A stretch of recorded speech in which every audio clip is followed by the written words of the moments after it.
The convoy rolled through the dust-choked streets of Kandahar like a metal serpent, each vehicle spaced precisely 40 meters apart.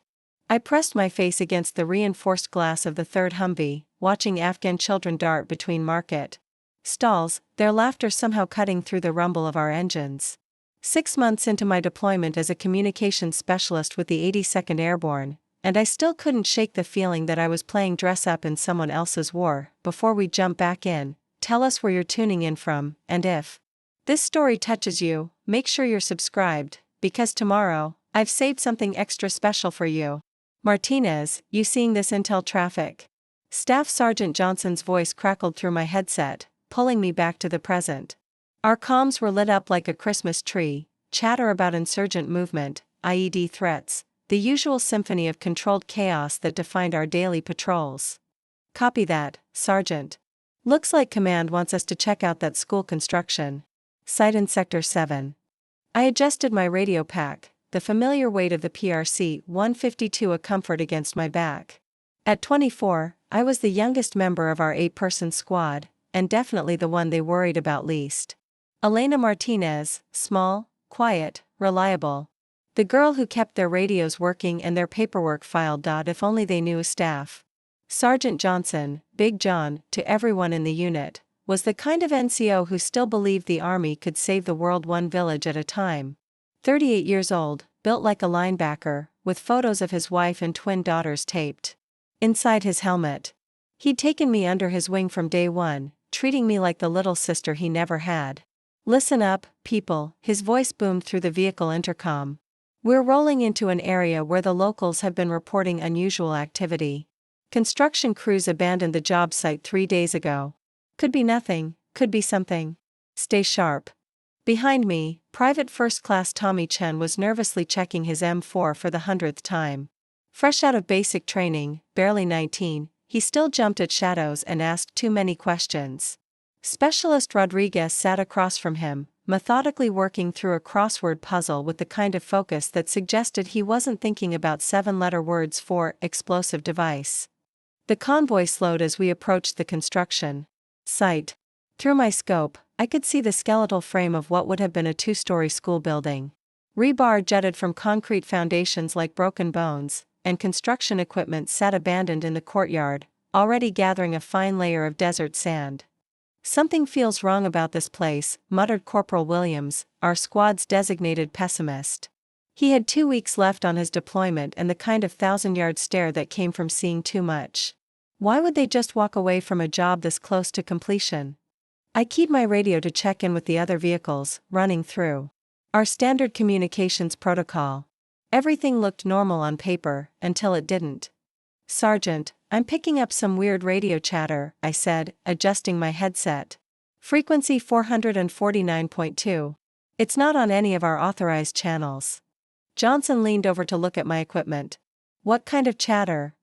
I isolated the signal, filtering out the background static. The voices were speaking in Pashto, but there was something about the cadence, the precision of their communications protocol, that made my blood run cold. It was too organized, too professional. Sergeant, I said quietly, I think we need to abort this mission. Right now. The convoy had already come to a stop, engines idling as Johnson and Lieutenant Morrison conferred over the radio. Through my window, I watched local children gathering at the edge of the construction site, their usual curiosity replaced by something that looked suspiciously like anticipation. Martinez, what exactly are you hearing? Johnson's voice carried a new tension that I closed my eyes, letting my training take over.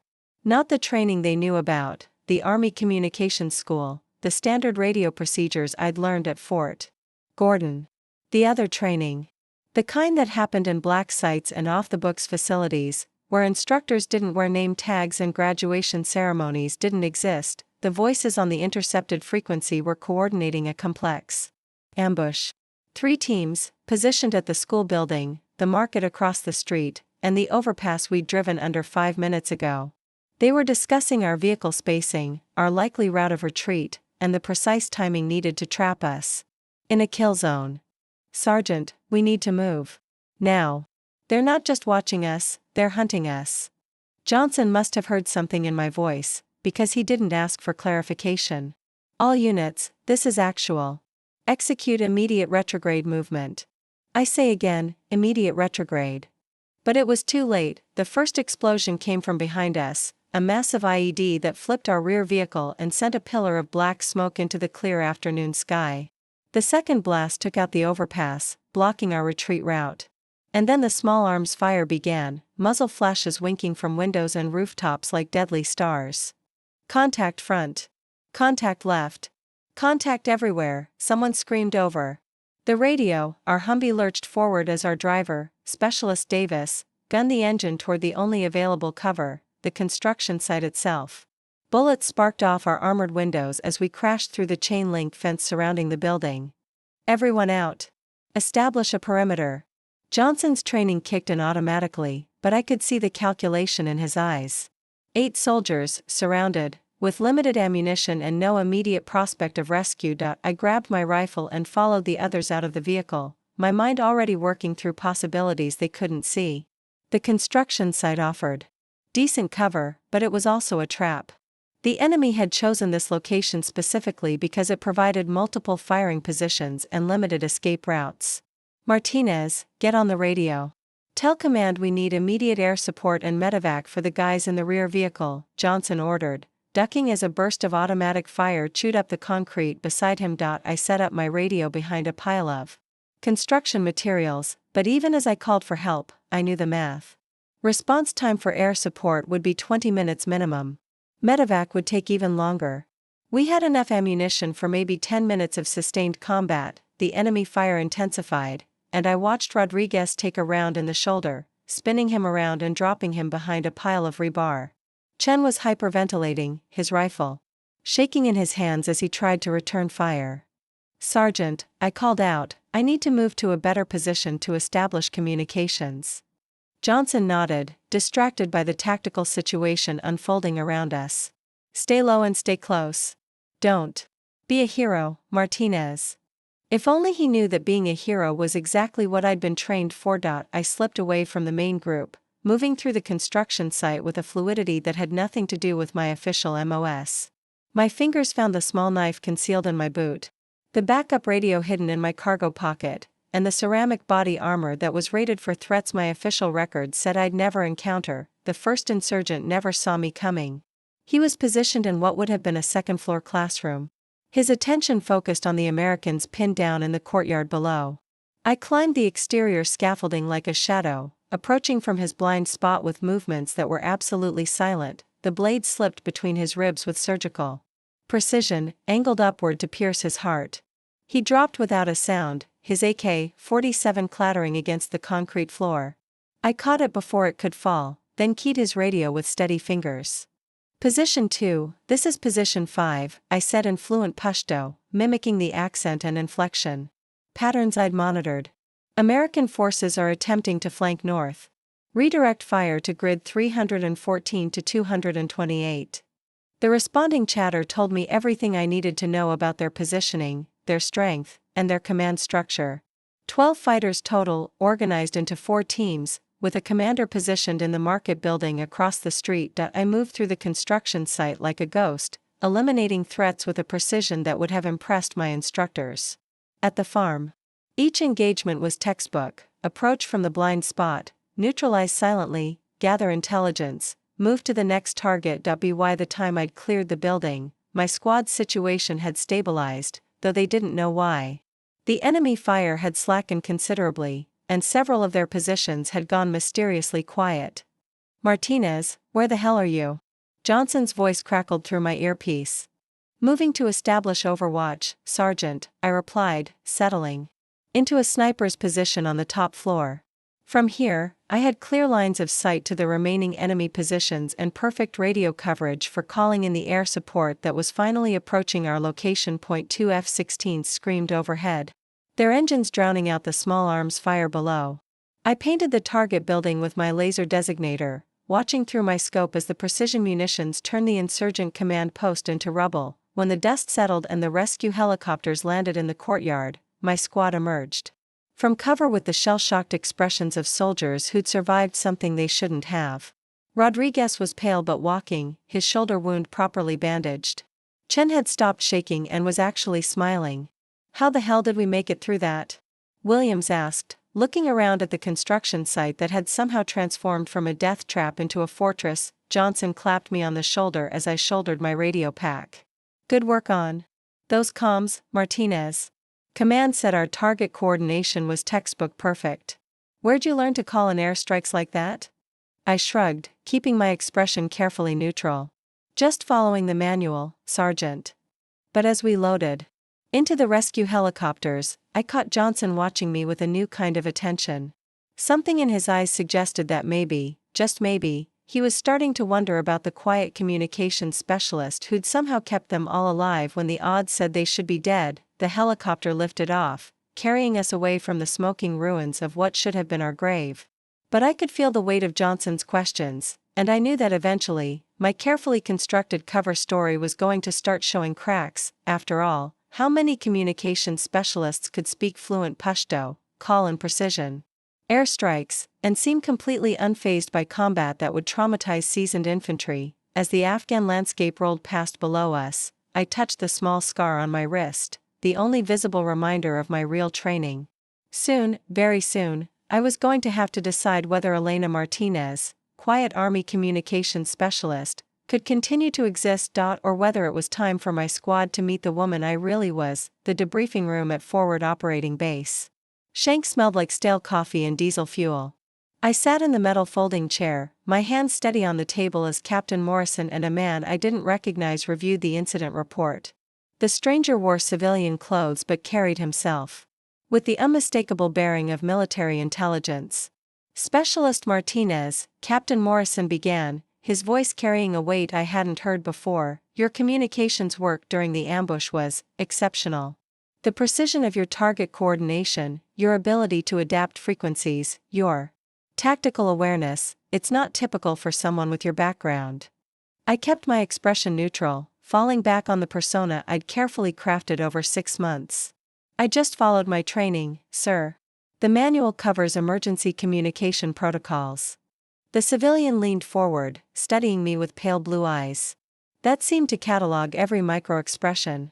"The manual doesn't cover speaking fluent Pashto to enemy combatants or calling in danger-close air strikes with the accuracy of a joint terminal attack controller. Those are very specialized skills, specialist." My heart rate remained steady, another benefit of my real training. "I studied languages in college, sir. And I've been working closely with our JTAC team to improve coordination." Johnson shifted in his chair beside me. Since our extraction, he'd been watching me with a mixture of gratitude and growing suspicion.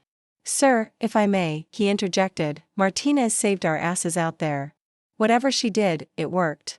"That's precisely what concerns us, Sergeant," the civilian replied. "Specialist Martinez, my name is Agent Hawkins. I'm with the Defense Intelligence Agency. We've been reviewing your performance metrics, and they're anomalous." He slid a tablet across the table, showing a detailed analysis of our engagement. Heat signatures, ballistic trajectories, timeline reconstructions. My blood chilled as I realized how much they'd observed. 12 enemy combatants entered that construction site, Hawkins continued. Based on recovered evidence, 8 of them were eliminated by close-quarters combat before our air assets arrived. Knife wounds, precise and professional. Single strikes. To vital areas. Johnson's eyes widened. "That's impossible. We were pinned down the entire time. Martinez was with us." "Actually, Sergeant, she wasn't." Hawkins pulled up another display. "Specialist Martinez disappeared from your position for approximately 14 minutes. During that time, the enemy fire decreased by 70%, and their coordination completely broke down." I could feel the walls closing in, but my voice remained calm. "I moved to establish better communications coverage, sir. I had to find high ground for clear transmission." "To the second floor of a building crawling with enemy fighters?" Hawkins asked. "And you did this armed with only your M4 and a radio?" The room fell silent except for the hum of the air conditioning. Morrison and Johnson were staring at me now, pieces of a puzzle finally clicking into place. I could continue the charade, maintain my cover, and probably convince them they were seeing patterns where none existed. That was the safe play, but as I looked at Johnson, This man who'd treated me like family, who'd worried about my safety, who'd celebrated my small victories. I realized I was tired of lying to people who'd earned my trust with their blood. "No, sir," I said quietly. I was armed with considerably more than that. The admission hung in the air like smoke from a discharged weapon. Johnson leaned back in his chair, his expression cycling through disbelief, understanding, and something that might have been hurt. "Who are you?" he asked, his voice barely above a whisper. I took a deep breath, feeling the weight of 3 years of carefully maintained deception lifting from my shoulders. "My name is Elena Martinez. I'm 24 years old, and I grew up in East LA. Everything in my official file is true, as far as it goes. But it's not complete." Hawkins was taking notes now, his expression unreadable. "Go on." "I was recruited during my sophomore year at UCLA by a professor who wasn't actually a professor. I spent 2 years in a program that doesn't officially exist, learning skills that aren't supposed to be taught to people like me. When I graduated, I was given a choice: join a unit that would never acknowledge my existence, or find another way to serve. You chose this," Morrison said, gesturing around the room. "I chose to serve openly, honestly. To be part of a team instead of a ghost." I looked directly at Johnson. I wanted to be Elena Martinez, communications specialist, not just another operator without a name or a past. Johnson rubbed his temples, processing the revelation. "The languages, the tactical awareness, the way you handled yourself under fire, you've been holding back this entire time." "I've been trying to be the person you needed me to be. The reliable radio operator who kept everyone connected. I never wanted to be the weapon." "But when it mattered," Hawkins observed, "when your squad was in danger, you became exactly that." I nodded. "When I saw Rodriguez get hit, when I watched Chen shaking with fear, when I realized we were going to die in that building, I couldn't just sit there and let it happen. Not to my family." The word hung between us, heavy with meaning. Johnson's expression softened slightly. "Your family," he repeated. "You took me in from day one, Sergeant. You, Rodriguez, Chen, Williams, Davis, you became my brothers. And when someone threatens my family, I protect them. With everything I have." Hawkins closed his tablet, studying me with a new interest. "The program you mentioned, I assume it was the Special Activities Division?" "I can neither confirm nor deny," Martinez, Johnson interrupted. "Enough with the spy games.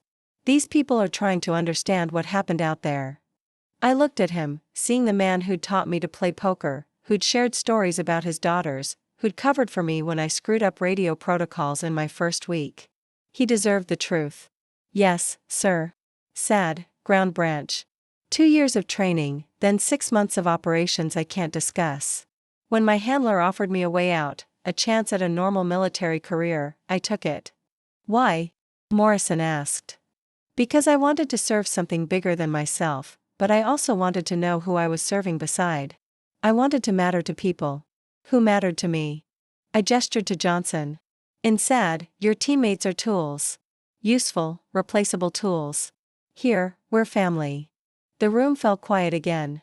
Outside, I could hear the distant sound of helicopters and the constant background noise of a forward operating base at war. "The question now," Hawkins said finally, "is what we do with this information." "Sir?" I asked. "Your cover is blown, obviously. Your squad knows, and this incident will be reviewed at levels that go far above this base. But you've also demonstrated capabilities that could be extremely valuable in our current operational environment." Johnson leaned forward. "What are you suggesting?"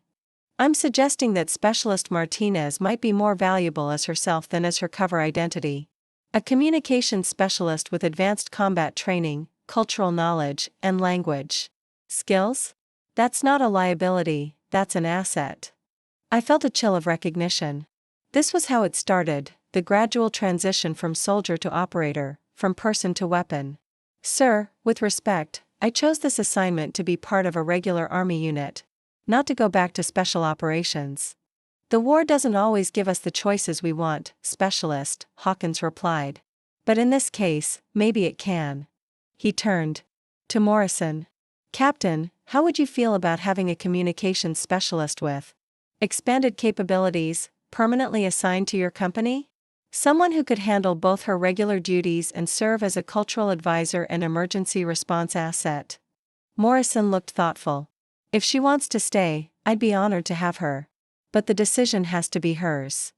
All eyes turned to me. The choice I'd thought I'd made 3 years ago was being offered again, but with a different twist.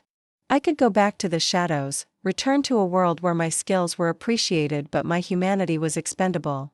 Or I could find a middle path, using my abilities to protect the people I cared about while remaining part of something larger than myself. I have conditions, I said finally. Let's hear them, Hawkins replied. I stay with this squad, this company. No reassignments, no special missions that take me away from my team. And my official record reflects my actual capabilities. No more lies, no more cover stories. Johnson grinned suddenly, the first smile I'd seen from him since the ambush. You realize this means we're going to expect a lot more from you, right? No more hiding behind that, just a communications specialist, routine. I can live with that, Sergeant. As long as I can live with it as myself.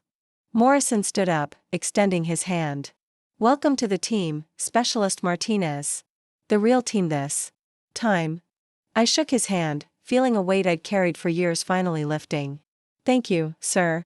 3 weeks later, I stood in the same construction site where everything had changed. The Afghan government had decided to complete the school building, turning it into a symbol of resilience rather than abandoning it to the insurgents. Local children played in the courtyard while construction crews worked overhead, their laughter echoing off the concrete walls. Johnson appeared beside me, carrying 2 cups of coffee from the mobile canteen that had been set up for the workers. Penny for your thoughts? Just thinking about choices, I said, accepting the coffee gratefully. How one decision can change everything. You mean the decision to save our asses? I mean the decision to trust you with the truth. I gestured toward the building. A month ago, this place was a symbol of everything that could go wrong. Now kids are going to learn here. Sometimes the best thing you can do is just be honest about who you are. Chen approached from the vehicle, where he'd been checking our communications equipment. His confidence had grown considerably since the ambush, though he still deferred to my technical knowledge. Martinez, we're getting reports of a possible IED en route Diamond. Command wants us to investigate. I nodded, draining my coffee. Rogers. Tell them we'll have eyes on target in 15 minutes. As we walked back to our vehicle, Johnson fell into step beside me. You know, I've been thinking about what you said. About family. Yeah? I want you to know that nothing's changed. You're still the same person who helped Chen with his homesickness. Who covered extra shifts when Rodriguez had the flu, who listened to Williams complain about his ex-wife for 3 hours straight. I smiled. I appreciate that, Sergeant. But I also want you to know that we've got your back, no matter what. The real you, not just the cover story. If you ever need to be that other person again, the one who saved our lives, we'll support you. Even if it means admitting that your communications specialist is more dangerous than most infantry. Especially then. He paused at the vehicle door. You chose to trust us with your secret. That means more than you know. As we drove away from the construction site, Rodriguez called out from the back seat. Hey Martinez, you want to explain how you learned to speak Pashto so well? Because that farmer we talked to yesterday looked at you like you were from his village. I caught Johnson's eye in the rearview mirror. He nodded slightly, giving me permission to continue being honest with the team that had become my family. It's a long story, I said. But we've got time. And for the first time in 3 years, I told them the truth. All of it. About the recruitment, the training, the missions I couldn't discuss in detail but could acknowledge. About the choice to leave that world behind and the decision to protect them when it mattered most. They listened without judgment, asking questions.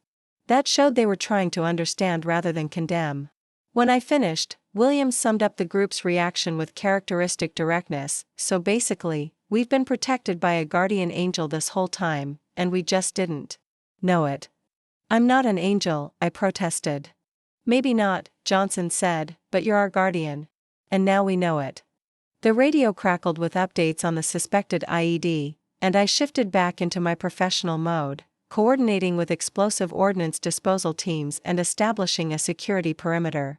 But this time, I didn't have to pretend to be less than I was.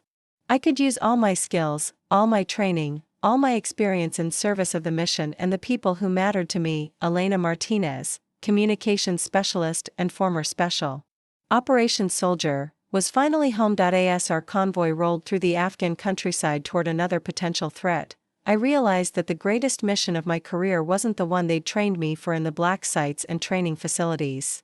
It was this, learning to be both the weapon and the woman, the operator and the teammate, the guardian and the family member. Some battles are won with precision strikes and perfect tactics. Others are won by choosing to trust the people who've earned your loyalty with their own. I'd finally learned the difference. The radio chattered with target coordinates and threat assessments, but underneath it all, I could hear something I'd never experienced in my previous life, the sound of a team that trusted each other completely, secrets and all. It was the most beautiful sound I'd ever heard. Up next, you've got 2 more standout stories right on your screen. If this one hit the mark, you won't want to pass these up. Just click and check them out. And don't forget to like, subscribe and turn on the notification bell, so you don't miss any upload from us.